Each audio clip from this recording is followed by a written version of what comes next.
Salam alaikum. Salam. So we spoke a lot about technology, and I was particularly impressed by our last speaker. We speak a lot about science and technology, engineering, but what about our own software? When was the last time you upgraded your own mental and physical software? Today I'm going to speak to you about Greek philosophy, and we're going to start with Socrates, because every story about Greek philosophy starts with Socrates. Hello again. Here we are. From the morning, 8 o'clock, I started speaking with you, or was it 9? I can't remember now.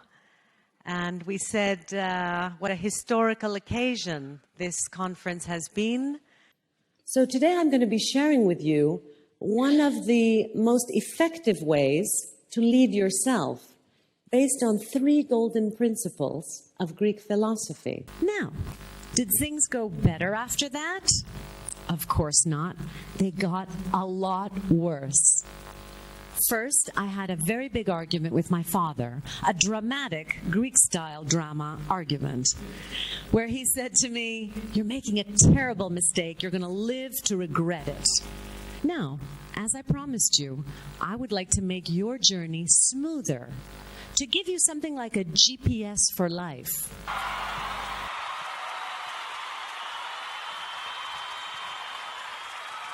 Right, because no matter what happens, the brain is going for one thing, the result. It's an extremely powerful computer you can program. Of course, you have to choose your goals carefully. I want them to be Αυτά που πιστεύουμε, ειδικώς τα αρνητικά. Τα αρνητικά πιστεύω που έχουμε, τα περιοριστικά πιστεύω. Ότι δεν μπορώ να καταφέρω το ένα, δεν μπορώ να κάνω το άλλο. Λίγο το σώμα... Γιατί... Και όλο αυτό προκαλεί ευεξία. Ευεξία... Političko samoubistvo. Ljudi su dovedeni do krajnje točke izdržljivosti, razočarani su, gube ekonomsku sigurnost. Development of leadership from ancient Greek times to today, and we'll become increasingly surprised with the amazing similarities of today's leadership programs in various multinationals and ancient Greek philosophical schools, which were in essence leadership academies. Okay, there is this anecdotal story that once upon a time Socrates was just walking through the marketplace and someone ran up to him and he said, "Master, master, I must tell you something I heard about one of your students."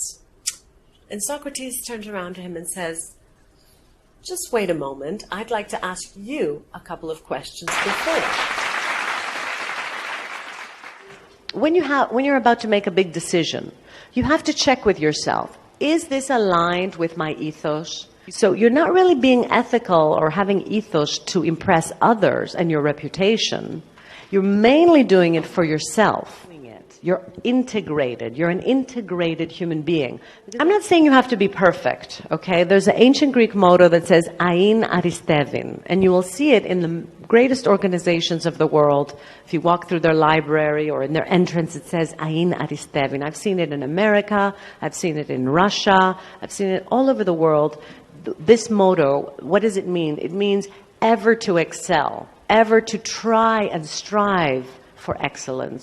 So I'm not saying you have to be perfect, but you have to try to be the best person, the best version of you. Towards self-confidence and self-leadership.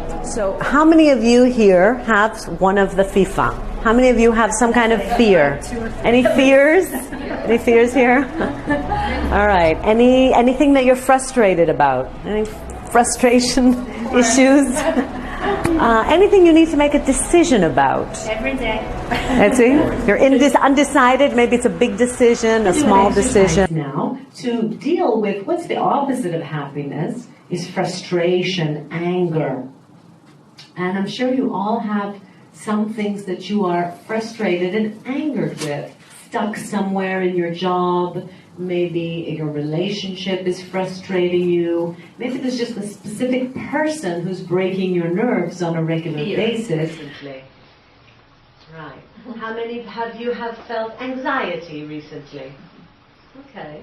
And even depression, sometimes we all feel depressed? Right. Philosophy can actually help us overcome these things.